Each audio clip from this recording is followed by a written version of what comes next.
God is not going to force you to do anything. If you're going to heal, you're going to allow yourself to be healed.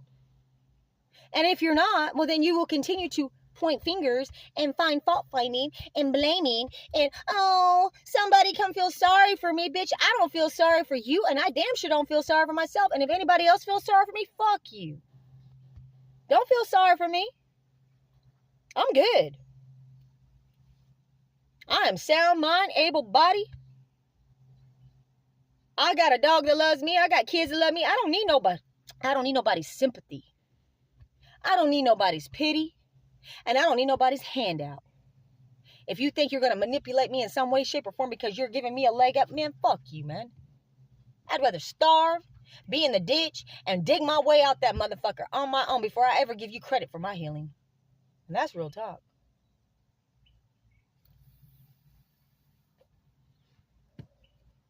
Beautiful, wonderful, collective people got a lot of mommy issues and daddy issues that they think everybody's supposed to fucking come coddle them over. No. No.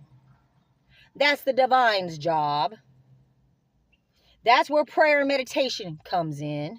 That's where you have to step out in blind divine faith and go ahead and do the fucking work and get your shit together, because nobody's going to do it for you. And if you think they are, they're not for you. They're just enabling you because they're manipulating you or getting something out of you in some way, shape, or form where your trauma and your codependency is an asset for them. It makes them feel like a hero in some way, shape, or form. Because you need them. No, all you need is a divine. God. God will make it right. If you got the courage to be real with him. And he don't like nothing fake. He wants raw, undiluted, and straight from your fucking heart, man. People don't understand that.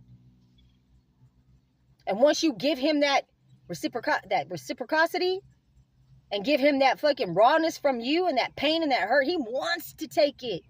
Because he is a great alchemist, man. He alchemizes all kinds of shit. He is the sovereign. He is the divine, man. He created all this shit. What makes you think he can't handle your little trauma? Hell, he created the trauma for you to come to him.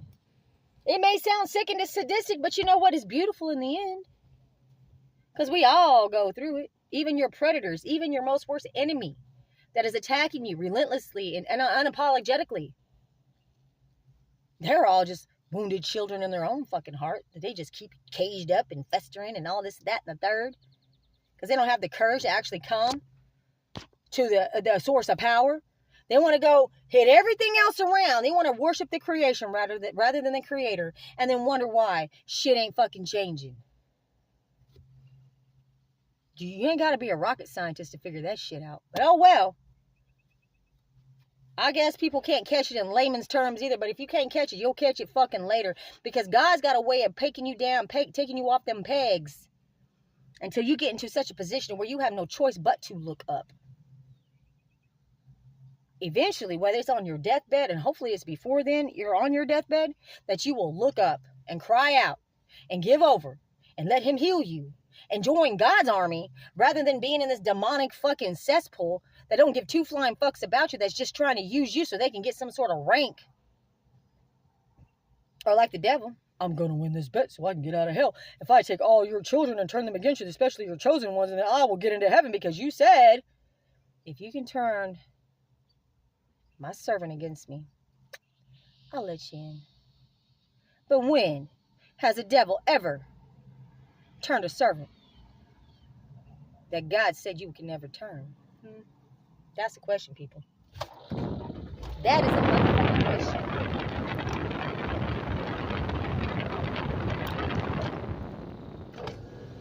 Now I know my air is a little loud, so I'm going to pull this over here so you don't have to hear the rushing of the wind, okay? But I have a message to get out to y'all, people. It's not so much a tarot reading as much as it is a message, okay?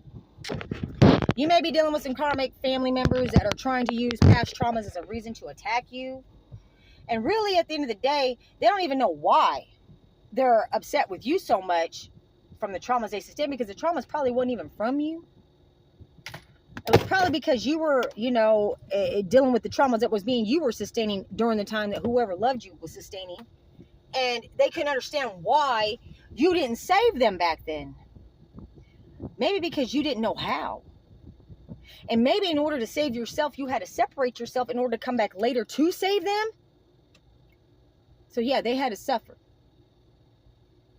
But not as much as you probably suffered. But who cares? We ain't keeping count here, okay, people? We're not doing war stories here, okay? I'm not gonna sit here and be like, well, this, that, and third happened to me, and it's gonna outdo your story. No, we're not doing this here. Not on Jukebox Tarot. Some people know how to transmute traumas better than others because they're already born with that developed, and some are not. Because we don't really know where we're at on the spiritual timeline until we get into the flesh. That's where you kind of figure out where you are on your spiritual timeline. Now, if you don't learn the lesson in this lifetime, you are destined to come back again to learn it again, but on a lesser, not as comfortable level. So you catch it quicker, and it just keeps going down the caste system, okay? Until you're just a fucking cockroach, which are the bottom of the barrel feeders. You know, they don't want to learn. They just want to keep, because the only thing they know is lie, kill, steal, and destroy. Their fucking DNA remembers that they were able to get a fucking bologna sandwich at one time for that, and so they think, oh, well, that's what I gotta do to keep getting that bologna sandwich, when really you could get you a fucking steak dinner and a goddamn yacht and have the fucking whole Mediterranean before you, and you can be surrounded by love and luxury and abundance. But no, you want to trade it all in for what? A bologna sandwich with mold on the bread.